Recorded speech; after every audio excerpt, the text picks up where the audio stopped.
आचार्य अशोक कुमार पांडे, कक्षा सप्तम के लिए विषय गणित, अध्याय 1, टॉपिक पूर्णांक। इसके अंतर्गत संख्याओं का पूर्व में जो ज्ञान है उसको आगे बढ़ाते हुए प्राकृतिक संख्या अर्थात नेचुरल नंबर्स, गिनती में प्रयुक्त होने वाली संख्याएं जैसे 1, 2, 3, 4, इस तरह से अनंत तक की जो संख्याएं हैं उसे प्राकृतिक संख्या कहते हैं। सबसे छोटी प्राकृतिक संख्या 1 है। प्राकृतिक संख्या में शून्य को शामिल कर लेने पर जो संख्याएं प्राप्त होती है उसे पूर्ण संख्या कहते हैं, अर्थात 0, 1, 2, 3, 4 डॉट डॉट डॉट अनंत तक सभी पूर्ण संख्याएं हैं। शून्य को पूर्ण संख्या कहते हैं। सबसे छोटी पूर्ण संख्या शून्य कहलाती है। सभी प्राकृतिक संख्या पूर्ण संख्या होती है, परंतु सभी पूर्ण संख्या प्राकृतिक संख्या नहीं होती, अर्थात शून्य प्राकृतिक संख्या नहीं है। सबसे छोटी पूर्ण संख्या शून्य है।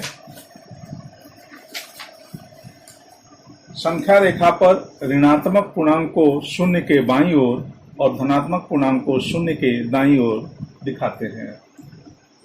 नेक्स्ट, पूर्ण संख्याओं पर योग अर्थात जोड़ना, व्यवकलन, घटाना, गुणन, गुणा करना और विभाजन, भाग, ये 4 संक्रियाएं संपन्न होती है। योग अर्थात जोड़ का गुण। नंबर 1, यदि a और b दो पूर्ण संख्याएं हैं तो a प्लस b बराबर c, c भी एक पूर्ण संख्या होगी। दूसरा, यदि a और b दो पूर्ण संख्याएं हैं तो क्रम विनिमय गुण कहलाता है a प्लस b बराबर b प्लस a। तीसरा, यदि a, b, c 3 पूर्ण संख्याएं हैं तो योग का साहचर्य गुण कहलाता है a प्लस b कोष्टक में बंद करते हुए प्लस c बराबर a प्लस कोष्टक में b प्लस c है। चौथा, पूर्ण संख्या में शून्य को जोड़ने पर उसके मान में कोई परिवर्तन नहीं होता है, उसे योज्य तत्समक कहते हैं, अर्थात योग का तत्समक अवयव 0 है। व्यवकलन के गुण। बड़ी पूर्ण संख्या में से छोटी पूर्ण संख्या को घटाने पर एक नई पूर्ण संख्या प्राप्त होती है। दूसरा, दो पूर्ण संख्या के क्रम बदलकर घटाने पर अंतर समान नहीं होता है। यदि a not equal to b है तो a minus b not equal to b minus a होगा। तीसरा, यदि a, b, c 3 पूर्ण संख्या है तथा c नॉट इक्वल टू 0 है तो a माइनस कोष्टक के अंतर्गत b minus c not equal to कोष्टक के अंतर्गत a माइनस b कोष्टक बंद माइनस c होगा। चौथा, किसी भी पूर्ण संख्या a में से शून्य को घटाने पर वही संख्या प्राप्त होगी।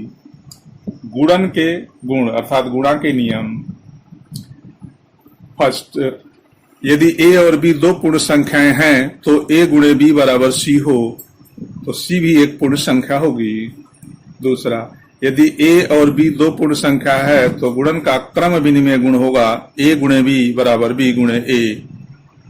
तीसरा, यदि a, b, c 3 पूर्ण संख्या है तो गुणन का साहचर्य गुण होगा कोष्टक के अंतर्गत a गुणे b कोष्टक बंद गुणे c बराबर a गुणे कोष्टक के अंतर्गत b गुणे c कोष्टक बंद होगा। चौथा, गुणन का तत्समक अवयव 1 होता है जिससे गुणा करने पर पूर्व की संख्या प्राप्त होती है, अर्थात कोई परिवर्तन नहीं होता है।